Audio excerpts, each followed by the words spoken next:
اللہ تبارک و تعالیٰ کے ببرکت نام سے ابتدا ہے جو دلوں کے رازوں سے خوب واقف ہے۔ ہزاروں کروڑوں درود و سلام حضور نبی کریم صلی اللہ علیہ وآلہ وسلم کی ذات اقدس پر۔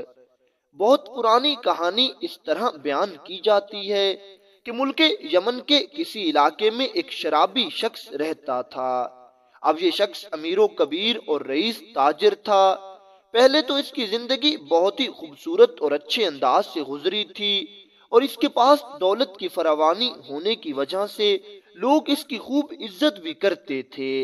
لیکن بعد میں اسے شراب اور جوئے جیسی بری عادت پڑی، اور یہ آہستہ آہستہ اپنی ساری دولت شراب اور جوئے پر اڑاتا گیا۔ جوانی میں اس نے خوب عیش سے زندگی گزاری تھی۔ شراب اور شباب کی محفلیں ہر رات اس کے پاس چلتی تھیں، اور اس کے وہ دوست بھی اس کے ساتھ ہوتے تھے جو ہر پیسے والے کے دوست ہوتے ہیں۔ اسے لگتا تھا کہ میرے دوست ہمیشہ میرے ساتھ رہیں گے اور زندگی ہمیشہ اسی طرح رنگین رہے گی۔ لیکن وقت گزرتا گیا اور اس کی ساری اکٹھی کی ہوئی دولت آہستہ آہستہ ختم ہوتی گئی، کیونکہ اب اس نے تجارت ختم کر دی تھی۔ اس نے کام کاروبار بالکل چھوڑ دیا تھا۔ یہ بالکل سست اور کاہل ہو گیا تھا۔ بس اس کا دل کرتا تھا کہ یہ ہر وقت شباب اور شراب کی محفل میں ہو اور اس میں گل شرے اڑاتا پھرے۔ اب اس امیر و کبیر تاجر کی ایک بیٹی تھی۔ بیٹی انتہائی خوبصورت تھی اور نیک اور شریف بھی تھی۔ دراصل ہوا یہ تھا کہ جب یہ شراب کا عادی نہیں تھا اور لوگوں میں اس کی اچھی خاصی عزت تھی، تو اس وقت اس نے ایک رئیس تاجر کے ہاں شادی کی تھی، اور اس نے ایک خوبصورت عورت سے شادی کی تھی۔ اس وجہ سے اس کی بیٹی بھی بہت خوبصورت تھی۔ لیکن تقدیر کے فیصلے ہیں جو ہو کر رہتے ہیں۔ جب اس کی بیٹی پیدا ہوئی اور کچھ بڑی ہو گئی تو کچھ عرصے بعد اس کی بیوی فوت ہو گئی۔ پہلے تو یہ بھی اچھا خاصا نمازی تھا، پرہیزگار تھا اور حلال کی روزی کماتا تھا، لیکن جیسے ہی اس کی بیوی فوت ہوئی تو اسے اپنی بیوی سے بہت زیادہ محبت تھی، اور یہ اپنی بیوی کی وفات کا صدمہ برداشت نہ کر سکا، اور اسی صدمے اور دکھ میں اس نے شراب پینا شروع کر دیا۔ اور دوستو، آپ لوگ جانتے ہیں کہ شراب ایک ایسی قبیح اور بری چیز ہے کہ پھر اس برائی کے ساتھ اور کئی برائیاں بھی آ جاتی ہیں۔ اس وجہ سے بیوی کی وفات کے 5 سالوں بعد یہ شرابی بھی بن چکا تھا، جواری بھی بن چکا تھا اور زانی بھی بن چکا تھا۔ وہ لوگ جو پہلے اس کی عزت کرتے تھے اب اس سے نفرت کر رہے تھے۔ حالانکہ اب بھی کچھ لوگ تھے جو اس کے ساتھ اٹھتے بیٹھتے تھے، اس کے ساتھ محفلیں لگاتے تھے، لیکن وہ سب بھی اوباش اور کماش تھے۔ وہ سب فقط جوا اور شراب کے لیے اس کے پاس بیٹھتے تھے، اور وہ سب لوگ فقط اس کے پیسے کی عزت کرتے تھے۔ اس علاقے کے تمام شریف لوگ اور باعزت لوگوں نے اس کے ساتھ تعلقات ختم کر لیے۔ وہ لوگ جنہیں کچھ دولت کا لالچ نہیں تھا، وہ لوگ جو انسان کی قدر کرتے تھے، انہوں نے پہلے تو اس کو سمجھانے کی کوشش کی، لیکن جب ہر طرح سے ناکام ہوئے تو اپنے کپڑے سمیٹ کر گزرنے کی کوشش کی اور اس سے راہ و رسم ختم کر لیے۔ اب یہ شرابی بن چکا تھا اور اس کو کسی کے ساتھ تعلق کی ضرورت نہیں تھی۔ اس کے پاس دولت تھی اور یہ اسی دولت پر ناز کرتا اور یوں بدکاری کی زندگی گزار رہا تھا۔ خیر، دولت جتنی بھی ہو آخر ختم ہو جاتی ہے۔ اس کے ساتھ بھی یہی ہوا، اور اس کی دولت آہستہ آہستہ ختم ہوتے ہوتے اس کی تجوری ساری خالی ہو گئی۔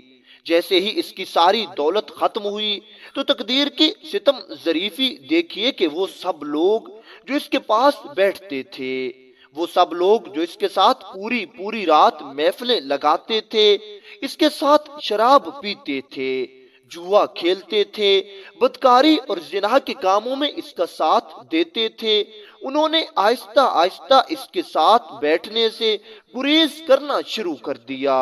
اور ایک وقت وہ بھی آیا جب یہ شرابی، جواری اور زانی شخص بالکل اکیلا رہ گیا۔ سب لوگ اس کو چھوڑ کر چلے گئے۔ اب تو اس کے پاس پیسے بھی نہیں تھے، اب تو گھر کا گزر بسر بڑی مشکل سے ہو رہا تھا۔ اس کے اچھے دنوں کی ایک بات اس کے کام آئی کہ اس نے شروع میں اپنی بیٹی کو قرآن پاک کی تعلیم دی تھی، جس کی وجہ سے اب اس کی بیٹی علاقے اور محلے کی چھوٹی بچیوں کو قرآن پاک پڑھاتی تھی اور انہیں دین کی تربیت کرتی تھی۔ اس سے اس حافظ قرآن لڑکی کو تھوڑا سا معاوضہ ملتا تھا، جس سے اب ان کے گھر کا گزر بسر چل رہا تھا۔ خیر یوں ہی دن گزر رہے تھے، اور جب اس شرابی شخص کی آنکھیں کھلیں اور اسے معلوم ہوا کہ وہ سب لوگ دولت کے دوست تھے اور اب مجھے چھوڑ کر چلے گئے ہیں اور میں نے اپنی زندگی تباہ اور برباد کر لی ہے، تو اس وقت تک بہت دیر ہو چکی تھی۔ یہ چاہ کر بھی اب اپنی بری عادتوں کو ہمیشہ کے لیے نہیں چھوڑ سکتا تھا۔ خیر اب اس کو عقل آ گئی تھی، اس نے شراب پینا کم کر دیا تھا، جوا کھیلنا بھی بہت حد تک چھوڑ دیا تھا اور کوشش کر رہا تھا کہ یہ اپنے سارے گناہ چھوڑ دے، لیکن عادتیں اتنی جلدی ختم نہیں ہوتی۔ جب اس کی بیٹی اسے اپنے معاوضے کے پیسے دیتی جو اس کو بچیوں کو قرآن پاک پڑھانے کے عوض ملتے تھے، تو یہ اپنی عادت پوری کرنے کے لیے تھوڑی سی شراب بھی پی لیتا تھا، کبھی کبھار بیٹھ کر جوا بھی کھیل لیتا تھا، اور جب اسے موقع ملتا تھا یہ زنا اور بدکاری بھی کرتا تھا۔ لیکن ہاں اب اس طرح کے مزے نہیں رہے تھے، اب نہ ہی یہ اس طرح سے بدکاری اور زنا کرتا تھا جیسے یہ پہلے کرتا تھا، کہ ہر رات یہ ایک لڑکی کے ساتھ پہلے زنا کرتا تھا، ہر رات شراب پیتا تھا اور ہر رات جوا بھی کھیلتا تھا۔ اب بھی اس میں یہ ساری عادتیں تھیں، لیکن ہاں اب یہ عادتیں بہت حد تک کم ہو چکی تھیں۔ ایک بار یوں ہوا کہ جب اس کو نفسانی خواہشات نے بہت زیادہ ستایا اور اسے کہیں بھی گناہ کرنے کی جگہ نہ ملی، تو اس نے کسی جاتی ہوئی عورت کا ہاتھ پکڑ لیا۔ جب محلے والوں کو اس بات کی خبر ہوئی تو اس محلے والوں نے اسے خوب مارا اور بے ہوشی کی حالت میں اس کو گھر کے دروازے پر چھوڑ گئے۔ جب اس کو ہوش آیا تو اس کی نیک اور شریف حافظ قرآن لڑکی نے اس سے یہ پوچھا کہ آج آپ نے ایسا کون سا گناہ کیا ہے کہ جس کی وجہ سے آپ کو اتنی سخت سزا دی گئی ہے؟ ویسے بھی یہ لڑکی ذات تھی، کسی کو کچھ نہیں کہہ سکتی تھی، اور دوسرا اس کو بھی اپنے باپ کے بارے میں بہت معلوم تھا کہ میرے باپ کے حالات اچھے نہیں ہیں، اگر میں کسی کو کچھ کہوں گی تو میری بات کوئی نہیں سنے گا، کیونکہ سارے محلے والے میرے باپ کے خلاف ہیں اور سارے شریف لوگ میرے باپ سے نفرت کرتے ہیں۔ اگرچہ اس لڑکی کی لوگ عزت کرتے تھے کیونکہ یہ بچیوں کو قرآن پاک پڑھاتی تھی، لیکن پھر بھی یہ خاموش ہو جاتی تھی۔ اس بیچاری حافظ قرآن لڑکی کو اپنے باپ کی اس حالت پر بہت زیادہ رحم آتا تھا، کیونکہ وہ جانتی تھی کہ اب میرے باپ کی یہ عادت بن گئی ہے اور عادت انسان اتنے جلدی نہیں چھوڑتا، لیکن یہ پھر بھی اپنے باپ کو سمجھاتی تھی اور باپ کو نصیحت کرتی تھی۔ آپ اللہ سے دعا کریں، خود بھی اللہ سے دعائیں کرتی تھی اور باپ سے کہتی تھی کہ اللہ سے معافی مانگیں، اللہ جب آپ سے راضی ہوگا تو آپ کے حالات بھی بہتر ہو جائیں گے، اور دولت کا کیا ہے، وہ تو ویسے بھی آنے جانے کی چیز ہے، آج ہے تو کل نہیں، آج نہیں ہے تو کل ضرور ہوگی۔ لیکن یہ باپ اپنی بیٹی سے کہنے لگا، بیٹی میں کیا کروں، میں مجبور ہوں، میں جان بوجھ کر اب جوا نہیں کھیلتا، میں جان بوجھ کر اب شراب نہیں پیتا، میں جان بوجھ کر بدکاری نہیں کرتا، لیکن جب مجھے اپنی عادت مجبور کرتی ہے تو پھر میں ان گناہوں کی طرف بے ساختہ چل پڑتا ہوں، اور جب میں یہ گناہ کر لیتا ہوں تو بعد میں مجھے پچھتاوا اور شرمندگی بھی ہوتی ہے۔ خیر بیٹی نے بھی اپنے باپ کے حق میں دعا کی اور اس شرابی شخص نے بھی اپنے حق میں دعا کی کہ یا اللہ مجھے ہدایت دے، تو میری مشکل آسان کر دے، اور وہ دن گزر گیا۔ کچھ دنوں کے بعد پھر یہی ہوا کہ جب اس پر نفسانی خواہشات غالب ہوئیں تو اس نے کسی لڑکی کو پکڑ لیا اور اس کے ساتھ زنا کرنے کی کوشش کی۔ اب کی بار محلے والوں نے پکڑ کر اس کو پولیس کے حوالے کر دیا۔ پولیس والوں نے اس بیچارے شرابی شخص کو بہت مارا، اور جب اس کی بیٹی کو معلوم ہوا تو اس نے کسی طرح کر کے اپنے باپ کو پولیس سے آزاد کروا لیا اور اپنے گھر میں لے آئی، لیکن اب اس کے باپ کی حالت بہت خراب تھی، کیونکہ 3 راتیں اس کا باپ قید میں رہا تھا اور پولیس نے اس کا حال بہت برا کیا تھا۔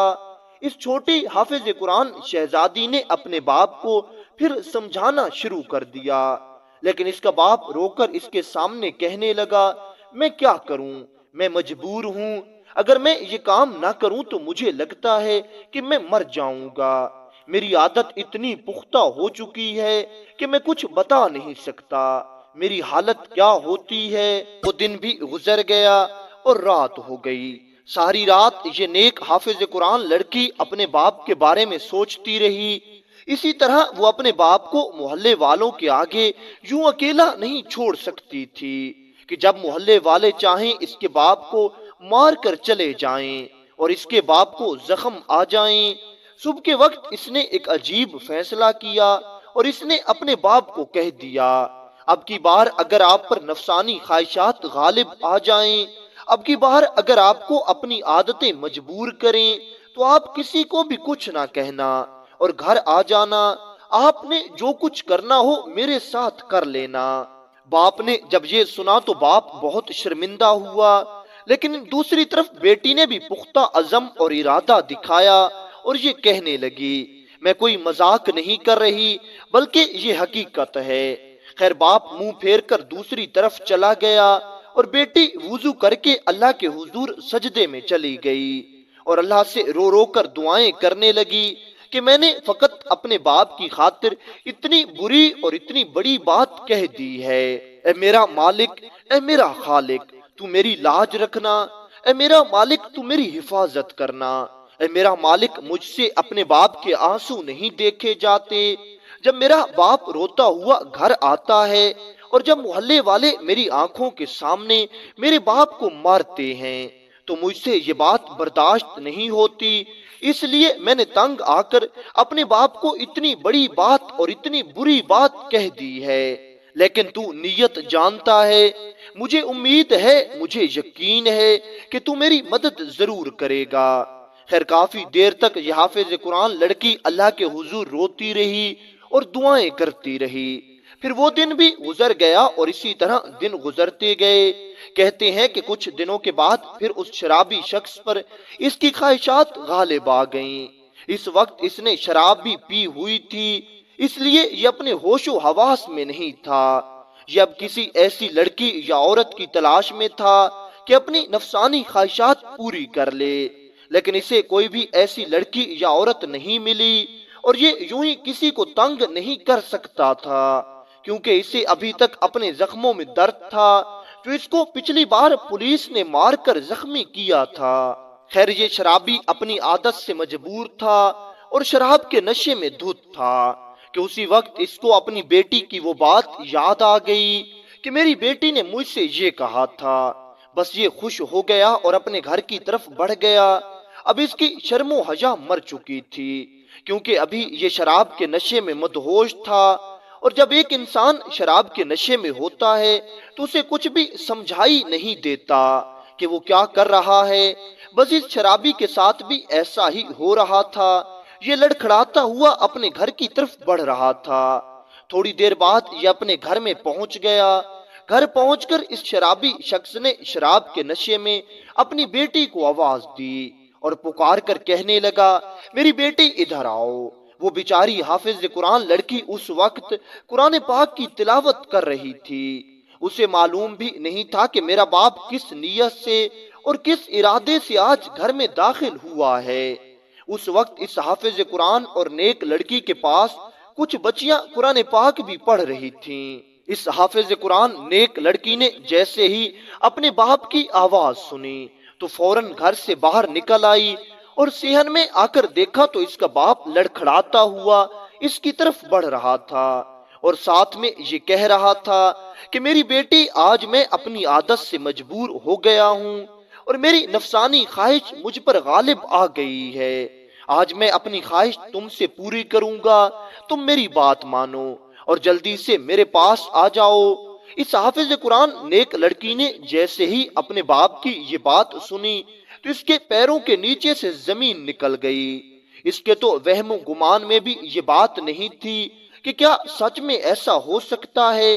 یہ لڑکی بیچاری سوچ رہی تھی کہ میں نے تو ویسے ہی اپنے باپ کی حالت پر ترس کھا کر یہ بات کر دی تھی، لیکن مجھے معلوم نہیں تھا کہ میرا باپ اس حد تک اپنی عادت سے مجبور ہو جائے گا اور مجھے یہ دن بھی دیکھنا پڑے گا۔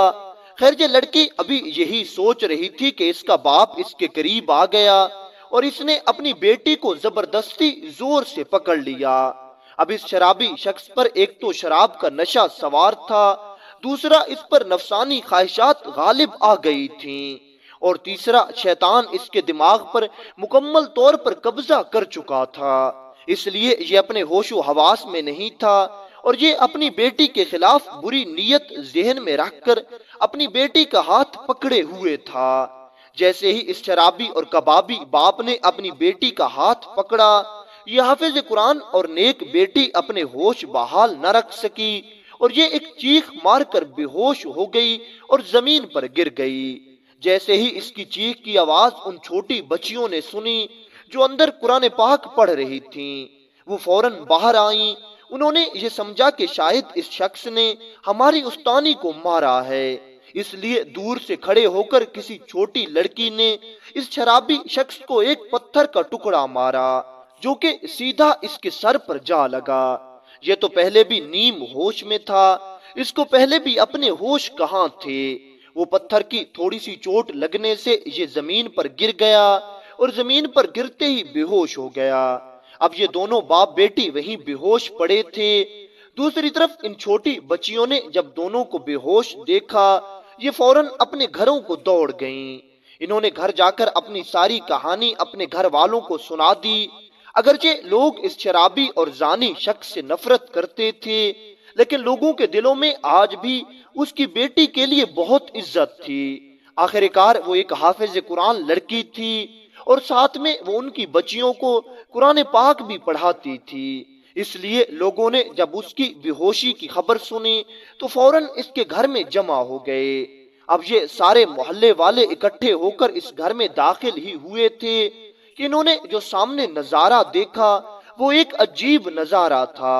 یہ منظر دیکھ کر انہیں اپنی آنکھوں پر یقین نہیں آ رہا تھا۔ انہوں نے دیکھا کہ وہ لڑکی ابھی تک بے ہوش پڑی تھی، لیکن وہ شرابی شخص سجدے میں سر رکھ کے رو رہا تھا۔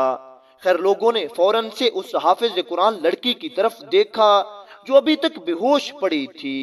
سب لوگ اکٹھے ہو کر اس لڑکی کی طرف بڑھے اور اس پر پانی چھڑک کر اور اس کو ہلا چلا کر اس کو واپس ہوش میں لایا۔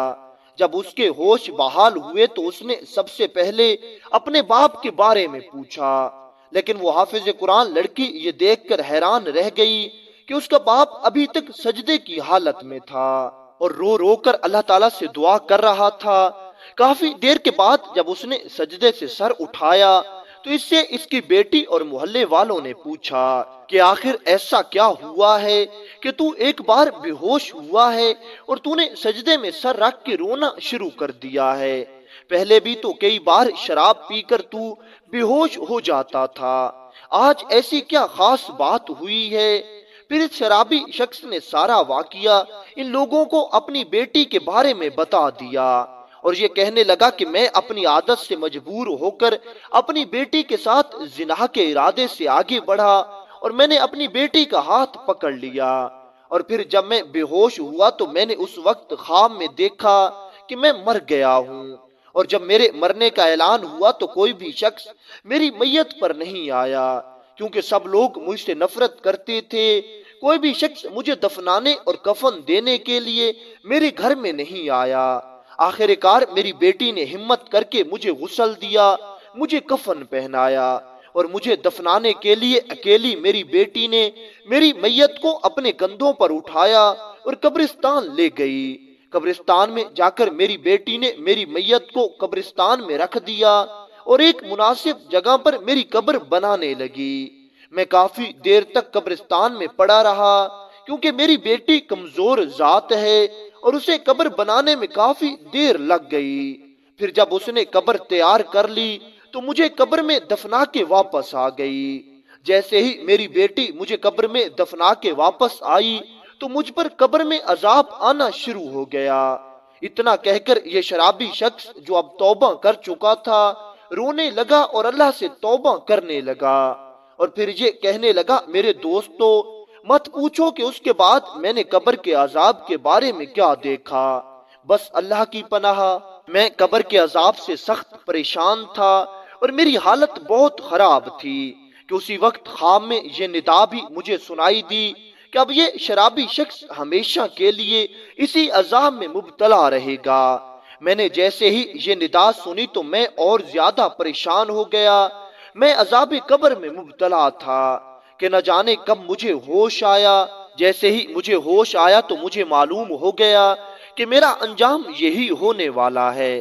اگر میں نے اسی طرح زندگی گزاری بس اللہ نے میری ہدایت کا سامان کر دیا ہے اور میں نے اب سچے دل سے توبہ بھی کر لی ہے، اور مجھے یقین ہے کہ میں بہت جلد اپنی پہلی زندگی کی طرف لوٹ آؤں گا۔ کہتے ہیں کہ اس شرابی شخص کی توبہ پر علاقے کے شریف لوگوں نے اسے مبارکباد دی اور اسے ایک نیا کاروبار شروع کرنے کے لیے کچھ تھوڑی بہت مالی مدد بھی کی۔